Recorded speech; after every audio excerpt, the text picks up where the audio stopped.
எதிர்க்கட்சி தலைவராக இருக்கிறவர் இவ்வளவு கேவலமாக அசிங்கமாக பேச வேண்டிய கட்டாயம் உன் மனதில் உள்ள அடக்கித்தான் அது காட்டுகிறது என்று சொல்லுவேன். மொத்த மந்திரி சபையும் கொண்டு போய் புழலில் அடை. அவன் இனிமேல் வாயே திறக்கக்கூடாது. இந்த கட்சி ஒரு 50 ஆண்டுகளாக ஒரு நாசகார சக்தி, நாட்டை சுரண்டிய சக்தி. Holidays-nale, adu nama GT Holidays da. GT Holidays, South India's #1 travel brand. You know you are special when you're with GT Holidays. Give a missed call and get your free VIP pass 90872 00111. PSR Silk Sarees ஆடி விற்பனை. அனைத்து ரகங்களுக்கும் 5 முதல் 50% வரை தள்ளுபடி. தமிழ்நாடு மற்றும் புதுச்சேரி. அங்கே போய் ஒரு நடிகையினுடைய பெயரை எடுத்து கொடுப்பான், நீ உடனே அசிங்கமாக பேசுவாய் என்கின்ற நிலை இருந்தால் உங்களுடைய மனம் அழுக்குப்பட்டு போயிருக்கிறது என்பதைத்தான் அது காட்டுகிறதே தவிர ஊர் சொத்தை கொள்ளையடித்தவனை எல்லாம் உட்கார வைத்து அரிசுவை விழுந்து படைப்பார்களா? 2வது பொருள் இருப்பதாக தனக்கு தெரியாதுன்னு பாருங்க. உதயநிதி நான் பேசினது ஒரு பொருளில் தான் பேசினேன், இதுக்கு 2வது பொருள் இருக்கிறது என்பது நீங்கள் சொல்லித்தான் எனக்கு தெரிகிறது. இப்படி ஒரு பொருள் இருக்கிறதா என்று கேட்டால் நீங்கள் என்ன உடைய சொல்லுவீர்கள்? திமுக எவ்வளவுதான் எங்களை பழிவாங்குகிறார்கள் என்று சொன்னாலும் எந்த மந்திரி தப்பு செய்யவில்லை திமுகவில்? KN நேருவின் மீது ஊழல் இல்லையா? அனிதா ராதாகிருஷ்ணன் மீது இல்லையா? Breaking news. காலையிலேருந்து எல்லாரும் பரபரப்பாக போராட்டம் பிரச்சனை எல்லாரும் பேசிக்கிட்டு இருக்கிறது உதயநிதி அவர்களுடைய கைது தான். உதயநிதி அவர்கள் மாநாட்டில் ஒரு வார்த்தை விட்டார். அவர் திரிஷாவை பற்றி தப்பாக பேசிட்டாருன்றதுக்காக கைது செய்யப்பட்டதா பேசும் பொருளாக இருக்குது. முக்கியமாக அவர் பெண்களை இழிவுபடுத்தி பேசிட்டாருன்னு சொல்லிட்டு கைது செய்யப்பட்டிருக்காரு. உதயநிதி அவர்களுடைய இழிவுபடுத்தி இல்லை, ஒரு இரட்டை பொருளில் பேசியிருக்கிறாரு, அசிங்கமாக பேசியிருக்கிறாரு. இதில் என்ன பெண்களுக்கு என்ன இழிவு இருக்குது? ஆண்களுக்கு இழிவு இல்லையா? இது ஒரு பெண்ணை அப்படி இரட்டை பொருளில் பேசலாமா அப்படின்றது தான். அதாவது அந்த 2வது பொருள் இருப்பதாக தனக்கு தெரியாதுன்னு பாரு. நம்ம உதயநிதி நான் பேசினது ஒரு பொருளில் தான் பேசினேன், இதுக்கு 2வது பொருள் இருக்கிறது என்பது நீங்கள் சொல்லித்தான் எனக்கு தெரிகிறது. இப்படி ஒரு பொருள் இருக்கிறதா என்று கேட்டால் நீங்கள் என்ன உடைய சொல்வீர்கள்? இதெல்லாம் புறக்கணித்து விட்டு போக வேண்டிய ஒன்றை பெரிதாக்கி கைது செய்வது வரையில் போய் கோர்ட் அவரை விடு என்று வெளியே சொல்லுகிற நிலைமை ஏற்பட்டு, இல்லை விட்டுவிடத்தான் இருக்கிறோம், நாங்கள் ஒன்றும் சிறையில் அடைப்பதாக இல்லை என்று சொல்லுகின்ற ஒன்றுக்கு எதுக்கு இவ்வளவு ஆர்ப்பாட்டம்? போலீஸை கொண்டு போய் அவருடைய வீட்டிலே குமித்து அவருடைய கட்சிக்காரர்களெல்லாம் அங்கே திரண்டு பிறகு அவரை வண்டியில் ஏற்றி கூட்டி கொண்டு போய் பிறகு நீதிமன்றம் அவரை விடுவிக்கிறாயா இல்லையா என்ற கேள்விக்கு இல்லை நாங்கள் அடைப்பதாக இல்லை என்று சொல்வதற்கு எதுக்கு இவ்வளவு பெரிய வேலை, வெட்டி வேலை? என்ன விசாரித்து நீ தெரிந்து கொள்ளப் போகிறாயில? அவர் ஒரு வார்த்தையிலே சொல்வார், எனக்கு இன்னொரு பொருள் இதற்கு இருப்பதாக தெரியாது என்று சொல்வார். RS பாரதி அவர்களும் இல்லைன்னா தப்பாக இருக்குது அப்படின்ற மாதிரி தான் பேசியிருக்காரு. அவங்க அந்த ஆள் கிடக்கிறார், இந்த ஆள் எனக்கு தேவை உணர்வார். அது அப்படிங்க, ஒருவன் கேட்டால் இன்னொரு பொருள் இரட்டை பொருளிலே நீ பேசினா என்று சொன்னால் அவன் ஒப்புக்கொண்டால் தானே. எனக்கு 2வது பொருள் இருப்பதே தெரியாது, நீங்கள் சொன்னால்தான் தெரிகிறது, அப்படியா இந்த நாட்டிலே பேசுகிறார்கள், இப்படியா ஒரு வழக்கு இருக்கிறது என்று கேட்பார். அதோடு முடிந்து விட்டது. இதற்கு பெரிய படையை திரட்டி அவர் வீட்டிலே குவித்து ஆர்ப்பாட்டம் செய்து இங்கிருந்து அங்கே கூட்டி கொண்டு போய் பிறகு அங்கே போய் அவிழ்த்து விடுவதற்கு இது எது வெட்டி செலவு அரசாங்கத்துக்கு? நீ எதை சாதித்தாய்? நான் சொல்லுகிறேன், உனக்கு இவர்களை கைது செய்ய வேண்டும் என்கின்ற எண்ணம் இருக்கிறது, இவர்களை பழி வாங்க வேண்டும் என்கின்ற எண்ணம் இருக்கிறது. தப்பு என்று சொல்லவில்லை நான். ஏனென்றால் இதற்கு முந்தைய ஆட்சி திமுக ஆட்சியும் பல பேரை பழி வாங்கியிருக்கிறது. நீனும் இந்த திருச்சி சிவா மகனையெல்லாம் குண்டாசில் கொண்டு போய் வைத்திருக்கிறாய். உதயநிதியை அதுபோல் எளிதில் மறக்க முடியாது, ஏனென்றால் ஒரு எதிர்க்கட்சி தலைவர். அதனால் நீ ஆகாத வேலையெல்லாம் பார்த்து கொண்டிருக்கிறாய். திமுக முழுவதையும் நீ உள்ளே வைக்க வேண்டிய கட்டாயம் இருக்கிறது. திமுகவினுடைய மந்திரி சபையில் இருந்த அத்தனை பேரையும் சிறையில் வைப்பதற்கு நியாயமான காரணங்கள் இருக்கின்றன. KN நேருவின் மீது ஊழல் இல்லையா? யார் மீது ஊழல் இல்லை? அனிதா ராதாகிருஷ்ணன் மீது இல்லையா? பொய்யாமொழி மீது இல்லையா? யார் மீது இல்லை? மொத்த மந்திரி சபையும் கொண்டு போய் புழலில் அடை. அந்த வழக்குகளை தொடு. அவன் தவண்டை அடித்து விடுதலை ஆவதற்கு முயலட்டும். ஆனால் அவர்கள் செய்த குற்றங்களின் ஆதாரங்கள் அடிப்படையில் அவர்களை காலமெல்லாம் உள்ளே வைத்திரு.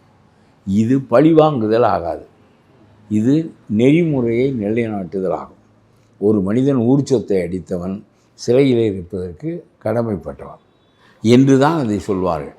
திமுக எவ்வளவுதான் எங்களை பழிவாங்குகிறார்கள் என்று சொன்னாலும் ஊர் சொத்தை கொள்ளையடித்தவனை எல்லாம் உட்கார வைத்து அரிசுவை விருந்து படைப்பார்களா?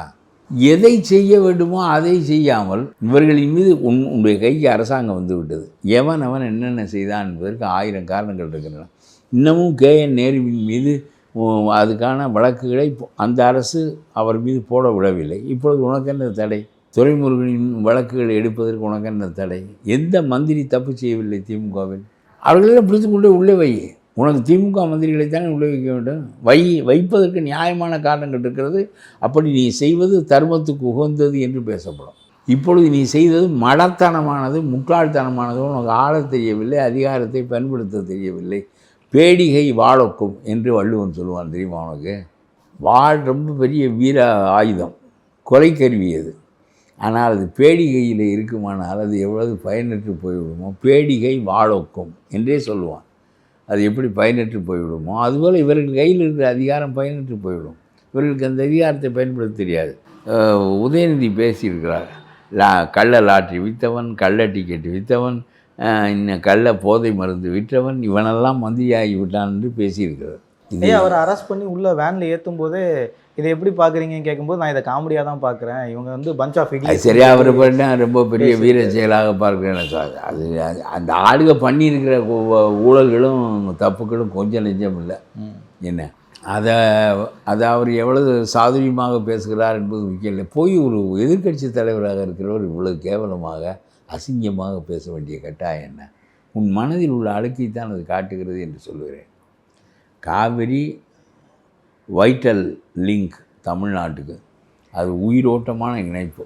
அதை பற்றி பேசுகின்ற போது விவசாயம் எப்படி பாதிக்கப்படும், மக்கள் எப்படி பாதிக்கப்படுவார்கள், தமிழ்நாடு எப்படி பாலைவனம் ஆகும் என்று பேசுவதை விட்டுவிட்டு அங்கே போய் ஒரு நடிகையினுடைய பெயரை எடுத்து கொடுப்பான், நீ உடனே அசிங்கமாக பேசுவாய் என்கின்ற நிலை இருந்தால் உங்களுடைய மனம் அழுக்குப்பட்டு போயிருக்கிறது என்பதைத்தான் அது காட்டுகிறதே தவிர ஒரு எதிர்க்கட்சி தலைவர், ஆளுங்கட்சி தலைவனுடைய போக்கும் அதே அளவுக்கு தான் இருக்கிறது, எதிர்க்கட்சி தலைவருடைய போக்கும் அதே அளவுக்கு தான் இருக்கிறது.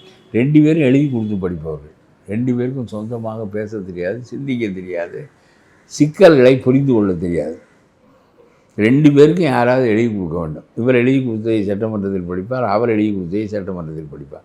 இப்படி ஒரு முதலமைச்சர் அந்த தரத்திற்கு நிகராக ஒரு எதிர்க்கட்சி தலைவர், இவர்கள் தான் இந்த நாட்டை வழிநடத்துகின்றவர்களாக இருக்கிறார்கள். நான் சொல்லுகிறேன், உனக்கு நான் முதலிலே சொன்னது போல் அவர்களை பழிவாங்குவது என்றால் நியாயமாக அவர்கள் மீது உள்ள ஊழல் வழக்குகளை வெளியே எடுத்து அவர்களை உள்ளே வை. அது நியாயமாக நீதி செய்ததும் ஆகும், உன்னுடைய விருப்பப்படி அவர்களை கைது செய்து அதிகாரத்தை காட்டி கொண்டதும் ஆகும். அதை விட்டு சும்மா ஆகாத வச்சு போகாத வச்சு மெய்ப்பிக்க முடியாத குற்றச்சாட்டுகள், அவன் இப்படி ஒரு பொருளே இருக்கிறதே தெரியாது என்று சொல்லிவிட்டு போயிடுவான். இதெல்லாம் செய்தியாக உன்னுடைய அரசாங்கத்தின் பொக்கைத்தன்மையை காட்டுகிறது. கருணாநிதியை கைது செய்தார்.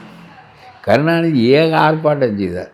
சரி, கைது செய்து கொண்டு போய் ஒரு இடத்துல அடைத்தார்கள். பிறகு நீதிமன்றத்துக்கு கூட்டி கொண்டு போவது, அப்புறம் அது வரையிலும் அவரை ஒரு இடத்துல வைத்தார்கள். உடனே திமுககாரன் சும்மா இருப்பானா? அப்பொழுது மத்திய அரசாங்கத்தில் பங்கு வகித்தார் கருணாநிதி. அதனால் டிஆர் பாலு மத்திய மந்திரியாக இருந்தார், இன்னொருவரும் மத்திய மந்திரியாக இருந்தார். இவர்கள் 2 பேரும் அப்புறம் எங்களுடைய தலைவனை உள்ளே வைத்து விட்டால் நாங்கள் அதை பார்த்து கொண்டிருந்தால் பிறகு நாங்கள் என்ன சிறந்த தொண்டர்கள் என்று கருதி, அதுவும் நாங்கள் மத்திய மந்திரியாக இருக்கிறோம், இது எங்களுடைய பலத்தை காட்டுகிறோம் என்று சொல்லி வாஜ்பாய் அரசு மேலே இவர்கள் வண்டி எடுத்துக்கொண்டு போனார்கள். கருணாநிதியை பார்க்க வேண்டும், கதவை திற என்றார்கள். கதவெல்லாம் திறக்க முடியாது, அவர் கைது செய்யப்பட்ட நிலையில் இருக்கிறார். அவர் சிறைக்கு போன பிறகு மனு போட்டு பார்த்து கொள்ளுங்கள் என்று சொல்லி போலீஸ் சொல்லிவிட்டது. என் தலைவனை நான் பார்க்கக்கூடாதா? நீ சொன்னால் திரும்பி நான் போய்விடுவேனா என்று சொல்லி வண்டியை பின்னால் எடுத்து கொண்டு போனால் திரும்ப வந்து டோம் என்று ஒரே முட்டு கேட்டை உடைத்து விட்டேன். வண்டி உடைந்தது என்பது அவர்களுக்கு ஒரு பொருட்டா? கேட்டு உடைந்து விட்டது. உடனே ஒரு மத்திய மந்திரி கேட்டை உடைத்து ஒரு கைதியை விடுவித்து கொண்டு போக முயன்றார் என்று ஜெயலலிதா மந்திரியை கைது செய்தார். நீ ஒரு ஆளை கைது செய்ய முடியாமல் நான் சும்மா விசாரணைக்கு கூட்டி கொண்டு போகிறேன், போகிற வழியில் விட்டு விடுகிறேன், ஒரு வடை வாங்கி கொடுத்து விட்டு விடுகிறேன் என்று சொல்லி பேசுகிறாயே, நீ எல்லாம் ஆட்சிக்கும் அதிகாரத்துக்கும் பொருத்தமானாளா? ஜெயலலிதா ஒரு மத்திய மந்திரியை கைது செய்து விட்டார். மத்திய மந்திரியை கைது செய்தவுடன் இந்தியா முழுவதும் தீப்பிடித்து விட்டது. அலறி விட்டார் வாஜ்பாய்.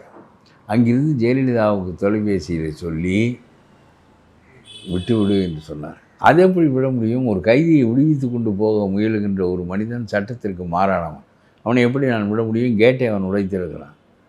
அப்படியானால் சட்டம் ஒழுங்கெல்லாம் ஒரு பொருட்டு இல்லையா? உங்களுடைய மத்திய மந்திரிகள் என்ன வேண்டுமானாலும் செய்வார்களா? முறைகேடாக நடப்பார்களா? அவர்கள் மந்திரிகளாக இருக்கிற காரணத்தினாலே நாங்கள் அமைதியாக வேடிக்கை பார்க்க வேண்டுமா என்று கேட்டார் ஜெயலலிதா. சரி, நல்லதோ கெட்டதோ விட்டு விடம்மா.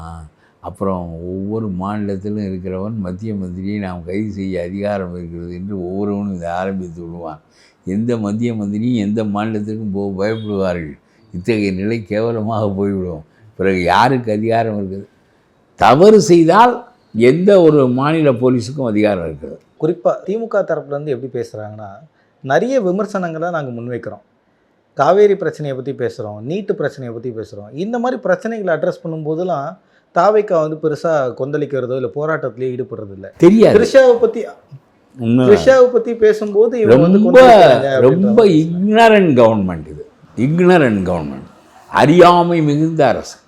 ஏனென்றால் மந்திரிகளுக்கும் எதுவும் தெரியவில்லை, முதலமைச்சருக்கும் எதுவும் தெரியவில்லை. அதனாலே அவர்கள் எதற்கு பேச வேண்டும்? இப்போ இந்த உதயநிதி அவரிடம் போய் நீ ஏன் இவ்வளவு கேவலமாக இரட்டை பொருளில் பேசினாய் என்றால் அதுக்கு ரெண்டாவது பொருள் இருப்பது எனக்கு தெரியாது என்பார். எப்படி வழக்கு போடுவேன்? இந்த ஒரு வார்த்தை சொன்னதற்கெல்லாம் உள்ளே வைத்து விட முடியுமா? இது என்ன பொருள் இல்லாமல் காரியம் செய்கிறாய்?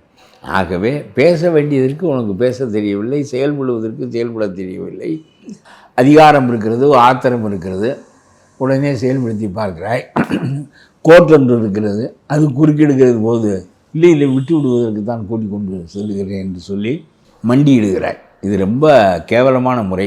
நான் சொல்கிறேன், ஒரு முதலமைச்சர் பேச வேண்டிய பாராளுமன்றத்தின் இடங்களை குறைக்கப் போகிறார்கள். ராகுல் காந்தி தமிழ்நாட்டுக்கு வருகிறார். வந்து திமுக துரோகம் செய்ய இருக்கிறது, இதுவரையிலும் எந்த ஒன்றை பற்றி பிஜேபி அரசை எய்த்து பேசியதோ அந்த ஒன்றுக்கு பிஜேபிக்கு சார்பாக அது வாக்களிக்க இருக்கிறது. அப்படி வாக்களிப்பதன் மூலம் தமிழ்நாடு தன்னுடைய உரிமையை இழக்கும். தமிழ்நாட்டை அதனுடைய உரிமைகளை காட்டி கொடுக்கின்ற எட்டப்பனாக திமுக இருக்கிறது என்று பேசிவிட்டு போயிருக்கிறார். அதை ஒட்டியல்லவா நீ பேச வேண்டும்? நீ பாராளுமன்ற இடங்கள் குறைவை பற்றி ஒரு நாளும் பேசியதில்லையே. தமிழ்நாட்டு மக்களுடைய உரிமை பறிபோய் விடுமே. தமிழ்நாடு பாண்டிச்சேரி மாதிரி ஆகிவிடுமே, அந்தமான் நிக்கோபார் தீவு மாதிரி ஆகிவிடுமே. தமிழ்நாட்டுக்கு 39 இடங்களுக்கு பதிலாக மக்கள் தொகை கொஞ்சம் கூடுதலாக இருப்பதனால 49 இடம் வரும். உத்தரப்பிரதேசத்துக்கு 80 இடத்துக்கு பதிலாக 130 இடம் வரும்.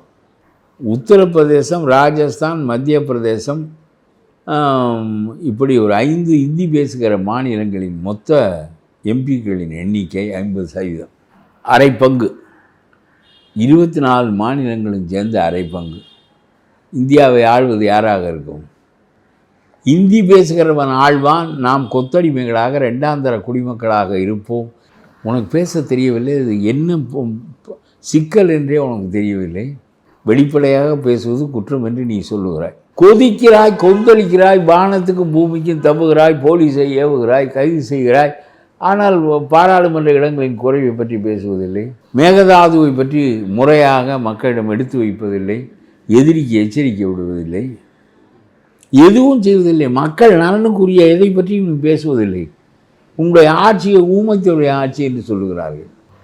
நான் சொல்லவில்லை, ஊமைத்துறை ஆட்சி என்று உங்களுடைய ஆட்சியின் நடப்பை பார்த்து மற்றவர்கள் பேசுகிறார்கள்.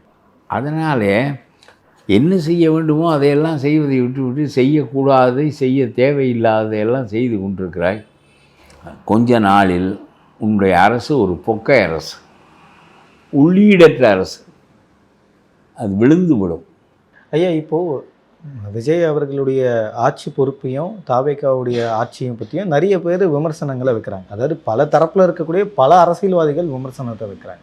ஆனால் திமுகலேருந்து யாராவது பேசினா மட்டும் உடனே அரெஸ்ட் அப்படின்ற ஒரு கேட்டகரிக்குள்ளே போகுது. இதை பழிவாங்கும் படலமாகவே பார்க்கப்படுது. இல்லை, அவர் என்ன திருச்சி சிவா மகனையெல்லாம் கைது செய்தார். அவர் என்ன பெரிய ஆளா? யாராக இருந்தாலும் இவர்கள் அவ்வளோதான். குண்டாஸில் போய் கைது செய்து வைக்கிறார். குண்டாஸ் என்ற ஒரு சட்டம் இருப்பதே ரொம்ப கொடூரமானது. ஒரு ஆட்சி மட்டமான ஆட்சியா என்று கேட்டால் குண்டாஸை வைத்திருக்கிற ஆட்சி மட்டமான ஆட்சி என்று நான் சொல்வேன். கேவலமான ஆட்சி என்று சொல்வேன். அரசுக்கு பிடிக்கவில்லை என்பதினால் அவனை பிடித்து கொண்டு போய் உள்ளே வைப்பது என்ற நிலை இருக்குமானால் அது நல்ல நாடு இல்லை. நான் ஒப்புக்கொள்ளவே மாட்டேன். அதனால் அது திருச்சி சிவாவை பிடிக்கிறவர்கள் திருச்சி சிவா இந்த இளவு சன்னியை தான் பேசி தொலைத்தார். திருச்சி சிவா என்ன பேசினாரோ அதைத்தான் உதயநிதி பேசினார். அவர் எல்லாம் தான் பேசியிருக்கிறார். உதயநிதி கள்ள லாட்ரி விற்கிறவன் ஒரு மந்திரி, கள்ள டிக்கெட் விற்கிறவன் ஒரு மந்திரி, எல்லாம் தான் பேசியிருக்கிறார் அவர். அது செய்தித்தாளில் வேறு போட்டிருந்தேன். ஆகவே ரொம்ப ஒரு மக்களுடைய உரிமைகள் பறிபோகின்ற போது பேச வேண்டிய பேச்சை இவர் பேசுவதில்லை. மத்திய அரசாங்கம் உன்னுடைய குறவலையை நெருக்கின்ற போது பேச வேண்டிய பேச்சை இவர் பேசுவதில்லை. தமிழ்நாடு உன்னுடைய ஆட்சி காலத்தில் மண்ணாகி விடுமோ என்று நான் அஞ்சுகிறேன். ஐயா, இப்போ நடந்த இந்த விஷயங்கள், இப்போது உதயநிதி அவர்களை அரெஸ்ட் பண்ணுறத ஒரு பக்கம் வந்து டிவிகே சப்போர்ட்டர்ஸ் எல்லாம் கொண்டாடிக்கிட்டு இருக்காங்க. நான் உதயநிதியை கைது செய்ய வேண்டாம் என்று சொல்லவில்லை. கைது செய்து விட்டு பொக்கைத்தன்மையாக நீ போய் கைது செய்த காரணத்தினால் அவர் விட வேண்டிய தேவை ஏற்பட்டது. நீனே விட்டு விடுகிறேன் என்று அதறி இருக்கிறாய். அவர்கள் செய்த குற்றத்தின் அடிப்படையில், கள்ளத்தனத்தின் அடிப்படையில், ஊழல்களின் அடிப்படையில் கைது செய்து மொத்த மந்திரி சபையவே உள்ளே வை என்று தான் நான் சொல்கிறேன். இப்போ நடந்த இந்த செயல் வந்து யாருக்கு வந்து மைலேஜ் நினைக்கிறீங்க? பொலிட்டிக்கலாக டிஎம்கேக்கா டிவிகேக்கா? அது விளங்காமல் இந்த ஆள் ஆளுகிறார், இவருக்கு ஒன்றும் தெரியவில்லை என்று இவருடைய பொக்கைத்தன்மை வெளிப்படுகிறது. அவ்வளவுதான். அப்போ டிஎம்கேக்கு தான் இது வந்து பாசிட்டிவ். டிஎம்கே ஏற்கனவே தே லாஸ்ட் தர் இமேஜ். அவர்கள் ஆண்ட விதத்தினாலே இனிமேல் அவர்கள் ஆட்சிக்கு வருவார்களா என்றே சொல்ல முடியாது. ஏனென்றால் நாங்கள் இந்த ஆட்சி போய் மறுபடியும் எங்களுடைய ஆட்சி வந்தால் மறுபடியும் கல்குவாரியில் வேலை செய்வோம், நாங்கள் சாலைகளை சுருக்கி போட்டு பெருக்கி பணம் எடுப்போம், எல்லாம் செய்வோம் என்று தான் சொல்லுவார்கள். சொல்லாவிட்டாலும் அதான் பொருள். இன்றைக்கு வரையிலும் இதையெல்லாம் திமுக அரசு செய்யவில்லை என்று சொல்ல முடியவில்லை. கட்சி நிதி என்று வாங்கினார்கள் என்று சட்டமன்றத்தில் சொன்னால் அது எப்படி நீ சொல்லலாம்? எந்த கட்சி நிதியை நாங்கள் வாங்கினோம் என்று சொல்லுகிறார்களே தவிர, அடித்த கொள்ளைக்கு எத்தனை வழக்குகள் மீது இருக்கின்றன, மீதம் இருக்க வழக்குகளெல்லாம் போடுது. அவன் இனிமேல் வாயே திறக்கக்கூடாது. இந்த கட்சி ஒரு 50 ஆண்டுகளாக ஒரு நாசகார சக்தி. ஹிட்லரை போல, முசோலினியை போல அந்த சக்தி ஒரு நாசகார சக்தி, நாட்டை சுரண்டிய சக்தி. இவர்கள் வைக்கிற குற்றச்சாட்டுகளை மறுக்க முடியும். ஆனால் கல்குவாரியில் இன்னது செய்தாய், உள்ளே வை. KN நேருவின் மீது இன்ன வழக்கு இருக்கிறது, உள்ளே வை. செந்தில் பாலாஜியின் மீது வழக்கு, உள்ளே வை. ஒன்றும் இல்லாமல் முச என்று எல்லாரும் வெளியே வந்து விடுகிறார்கள். உனக்கு ஆளவும் தெரியவில்லை, அதிகாரத்தை செலுத்தவும் தெரியவில்லை என்று நான் சொல்லுகிறேன். அதுக்கு தான் ஜெயலலிதாவினுடைய கதையை சொன்னேன். ஒரு மத்திய மந்திரியை பிடித்து உள்ளே வைப்பதற்கு ஒரு முதலமைச்சரால் முடிந்தது என்றால் she is the only man in her cabinet. He is the only man in the cabinet. சரியான கேப்ஷன் சார். அதில் எனக்கு இன்னொரு விஷயம் என்னென்னா, இப்போ நடக்கிற இந்த விஷயங்கள்லாம் பார்க்கும்போது இணையத்தில் வந்து இது ரீல்ஸ் ஆச்சு தான், நாங்கள் என்ன பண்ணமோ அதே தான் நீங்கள் பண்ணுறீங்க, இது தரங்கட்ட தற்கூரி கூட்டம்னு திமுகவில் இருக்கவங்களாம் விமர்சனத்தை ரொம்ப காட்டமாக வைக்கிறாங்க. உண்மையிலே அப்படி தான் இருக்குது, தற்கூரி கூட்டமாக தான் இருக்குது. 2 வகை இருக்குது. தரமான தற்கொலை கூட்டமும் இருக்குது, மூளை இல்லைங்கிறது ஒன்று தான் அதனுடைய குற்றம். இது தரமும் இல்லை. அந்த மந்திரிகள் மற்றவர்களெல்லாம் ரொம்ப மட்டமாக பல தொழில்களை செய்து வந்தவர்கள். அதனால் சரி, நான் வாங்க மாட்டேன், வாங்கவும் விட மாட்டேன் என்று சொல்வது எனக்கு பிடித்திருக்கிறது. இதை சொல்வதற்கு 50 ஆண்டுகளில் ஒரு முதலமைச்சர் கிடையாது. நான் வாங்க மாட்டேன். ராஜாஜி காமராஜர்லாம் இது சொல்ல வேண்டிய தேவையே இல்லை. கண்ணகியோ சீதையோ நான் கற்பாக இருப்பேன் என்று சொல்ல வேண்டிய தேவை இல்லாதது போல கற்பு அவர்களோடு உடன் பிறந்தது. இது வெளிப்படுத்தி சொல்லி சபதம் எடுத்து நிறைவேற்ற வேண்டிய ஒரு பண்பு இல்லை. எப்படி அது அவர்களுக்கு உயிரோடு உறைந்ததோ அது மாதிரி காமராஜர் ராஜாஜிக்கெல்லாம் என்ன, நான் லஞ்சம் வாங்கவும் மாட்டேன், ராஜாஜி சொன்னதில்லையே, வாங்கியதில்லை. வாங்குகின்ற மனிதர்களுக்கு இடையே இருக்கின்ற காரணத்தினால் இவர் வாங்குவதில்லை என்று சொல்ல வேண்டிய கட்டாயம் ஏற்பட்டது. பொது வாழ்க்கையை கெடுத்து விட்டார்கள், ஆகவே இவர் இப்பொழுது சொல்லுகிறார். அப்படி சொல்வது சிறப்பானது. இதுவரையிலும் நீ வாங்கியதாக தெரியவில்லை என்பது சிறப்பானது. இது மட்டுமே போதாது. தமிழர்களுடைய உரிமைகள், பாராளுமன்ற இடங்கள், மேகதாதுக்கள் எதையும் காப்பாற்றக்கூடியவனாக நீ இல்லை. இங்கிருந்து அந்த ஆளை பார்ப்பதற்கு நீ போகிற, வெற்றி பெறுமா? எம்ஜிஆர் போனார் என்று நீ போகிறாய். உனக்கு யோசனை சொல்லுகிறவன் பூரா அடிமுட்டாள். நான் சொல்கிறேன், கேபினெட் மீட்டிங்லலாம் அவன் போய் உட்காந்துக்கிறேன். இந்த ஜான் ஆரோக்கியம், இந்த கிருஷ்ணா ரெட்டியெல்லாம் அமைச்சரவை கூட்டத்தில் போய் கலந்து கொள்கிறார்கள். அதையெல்லாம் தடுப்பதற்கு நமக்கு தெரியவில்லை. அதெல்லாம் குற்றம், சட்டப்படி குற்றம். இந்த முட்டாள்கள் தான் நமக்கு யோசனை சொல்லுகிறார்கள். எம்ஜிஆர் அதை செய்தார், அதேமாதிரி நீங்களும் செய்தால் எம்ஜிஆருடைய புகழ் மதிப்பு உங்களுக்கு ஏற்படும் என்று சொல்லுகிறார்கள். உடனே நீ போகிறாய். எம்ஜிஆர் ஏன் போக வேண்டிய நிலைமை ஏற்பட்டது என்று சொன்னால், காவிரியினுடைய தீர்ப்பு வராத காலம் அது. ஜெயலலிதா காலத்தில் தான் காவிரி தீர்ப்பு வந்தது. ஆகவே அவர் போய் ஓரளவுக்கு சரி செய்ய முடியுமா என்று முயன்றார். 2வது பழைய கால முதலமைச்சர்கள் தகுதியாகவும் இருந்தார்கள். ராமகிருஷ்ண ஹெக்டே போன்றவர்கள். அவர்களிடம் போய் பேச முடியும், நியாயத்தை எடுத்து சொல்ல முடியும், ஒரு 70-80% சரி செய்து கொள்ள முடியும். நமக்கு வர வேண்டிய தண்ணி 30-40 டிஎம்சி, 4 டிஎம்சி தண்ணி திறந்து விட்டதுக்கு மாந்தியா மக்களை எல்லாம் கலகம் செய்யும்படி சொல்லுகிறார். இவனிடம் போய் நீ பேசி என்ன செய்ய போகிறாய்? அப்போ எம்ஜிஆர் செய்ததை குருட்டுத்தனமாக செய்கிறாய். எம்ஜிஆர் காலத்தில் தீர்ப்பு வராத காரணத்தினால் அவர் போனார் என்கின்ற நிலையை மறந்துவிட்டு குருட்டுத்தனமாக தீர்ப்பு வந்த பிறகு இதற்கு எந்த மாற்றமும் இனி கிடையாது, சொன்ன தீர்ப்புப்படி தண்ணீரை விட வேண்டியதுதான், அது எங்களுடைய உரிமை என்று பேச வேண்டிய நீ அதை விட்டு அவரிடம் போய் பலகாரம் சாப்பிட்டு விட்டு ஹெலிகாப்டரில் போய் பேசி கொண்டு வந்துவிட்டு அவர் பூச்செண்டு கொடுப்பார், வாங்கி கொண்டு வருவதற்கு போகிறேன் என்று சொன்னால் நீ தமிழர்களுடைய உரிமையை எங்கே போகின்ற வழியில் விட்டு விடுவாயோ என்கின்ற கவலை தான் எங்களுக்கு அதிகமாக இருக்குது. இந்த காவேரி இஷ்யூ வந்து ரொம்ப நாளாகவே போயிட்டுருக்கு, நம்ம எல்லாருக்கும் தெரிஞ்ச ஒன்று. இந்த வாட்டி இப்போது மழை பெஞ்சதால் அணை வந்து டேமேஜ் ஆகிட போகுதுன்றதுக்காக திறந்தாங்க அப்படின்னு சொல்லிட்டு இருந்தாங்க. ஸோ அந்த டைமில் தான் அவரும் போகிறேன்னு சொல்லிட்டு இருந்தார், சிஎம் அவர்களும் போகிறேன்னு. அப்புறம் இல்லை மழை பெஞ்சு இவர் போகிறேன்னு போன வாரம் இல்லை சொன்னார். அவர் போகிறதுக்கு முன்னாடி நிறுத்திட்டாங்க. அவருக்கு தெரியாது இல்லை மழை வரப்போகுது, கபினி இறம்ப போகுதுன்னு தெரியுமா? அவர் என்ன கடவுளா, தூவரா, இறை தூவரா? அவர் வர்றேன் போய் எம்ஜிஆர் செஞ்சதெல்லாம் நானும் செய்வேன். எம்ஜிஆர் இடது கையில் செஞ்சால் நான் இடது கையில் செய்வேன், வலது கையில் செஞ்சால் வலது கையில் செய்வேன். இந்த ஒரு மூலத்தனம், இந்த முட்டாள்கள் இவருக்கு இதைத்தான் யோசனை சொல்கிறான். இவரை வந்து இன்னொரு எம்ஜிஆராக புகழ் வடிவு கொள்ளுமாறு செய்ய வேண்டும் என்று அவன் நினைக்கிறான். எம்ஜிஆருடைய காலம் வேறு, அவருடைய சிக்கல்கள் வேறு, அவர் நடந்து கொண்ட முறைகள் வேறு.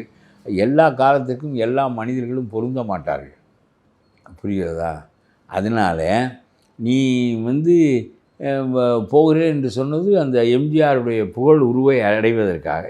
இதை உன்னை அப்படி இதை கட்டி ஒன்றும் இல்லாமல் கட்டி என்ன, நீ எதிர்கட்சியாக இருக்கையில் உனக்கு ஒரு புகழ் உரு கட்டப்பட்டது. அப்போ உன்னை பற்றி தெரியாது. இந்த வாக்கு பெறுவதற்காக வாக்கு பெற்று விட்ட, ஆட்சிக்கு வந்து விட்ட, இனிமேல் நீ செயல்படுவதன் மூலம்தான் உன்னுடைய புகழூர் நிறைக்குமே தவிர இனிமேல் மறுபடியும் கட்டி கொண்டே இருக்க முடியாது. அந்த முட்டாள் யோசனை சொல்லுகிற முட்டாள், தேர்தல் வியூகம் வகுக்கிற யோசனை சொல்லுகிற முட்டாளுக்கு இதை சொல்ல தெரியாது. எனக்கு தான் சொல்ல தெரியும், நான் சொல்கிறேன் கேளு. நீ ஆட்சிக்கு வந்த பிறகு எப்படி செயல்படுகிறாய் என்பதை வைத்து உன்னுடைய புகழூர் ஏற்படுமே தவிர, நீ எம்ஜிஆர் இடது கையால் செய்ததை நானும் இடது கையால் செய்கிறேன் என்று சொன்னால் புகழூர் ஏற்படாது. இது புரியவில்லை, அந்த முட்டாள்களுக்கு புரியவில்லை, முட்டாள்களை வைத்து கொண்டு ஆட்சி செய்கிறாய் நீ, ஆகவே உனக்கும் புரியவில்லை. ஐயா, இப்போ ரீசெண்டாக அவர் நிறைய இடத்துல ஆய்வு மேற்கொண்டார். சிஎம் விஜய் அவர்கள் பல இடங்களில் போய் பார்த்தாரு. குறிப்பாக ஆய்வு, மெட்ரோலலாம் ட்ராவல் பண்ணாங்க. இது என்ன ஆய்வு என்ன இருக்குது மெட்ரோ? இதெல்லாம் நீனும் கேள்வின்னு கேட்டு நானும் பதில்னு சொன்னால் என்ன மட்டமாக நினைப்பாங்க. நீ இல்லை, அவர் போய் ஆய்வை மேற்கொண்டது திமுக என்ன சொல்லுதுன்னா, இது ஆய்வு பண்ணதை நானும் என்ன பண்ண ஆய்வு? மெட்ரோவில் பயணம் பண்ணப்போ இதில் என்ன ஆய்வு இருக்குது? மெட்ரோ பயணம் நான் பண்ணாலும் நீ பண்ணாலும் ஒரே தன்மையுடையது தான். அதெல்லாம் சும்மா அப்புறம் அவங்க முடித்து வச்சதை இவர் திறந்து வைக்கிறாரு கொள்கிறாருங்கிறது ஜனநாயகத்தில் ஏற்பட்டது தான். இப்போ இவர் முடித்து வச்சுட்டு போனதை இன்னொருத்தன் வந்து திறந்து வைப்பான். அதெல்லாம் ஒன்றும் பெரிய செய்தி இல்லை. இங்கே இஷ்யூ அல்லாததெல்லாம் இஷ்யூ ஆக்குவாங்க நம்ம ஆளுங்க. எதிர்கட்சியும் முட்டாள்தனமான கட்சி.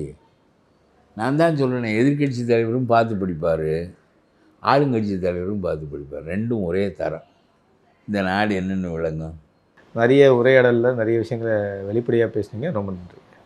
சரி. Holidays-nale, அது நம்ம GT Holidays தான். GT Holidays, South India's #1 travel brand. You know you are special when you're with GT Holidays. Give a missed call and get your free VIP pass 9087200111. PSR silk sarees Aadi விற்பனை. அனைத்து ரகங்களுக்கும் 5 முதல் 50% வரை தள்ளுபடி. தமிழ்நாடு மற்றும் புதுச்சேரி.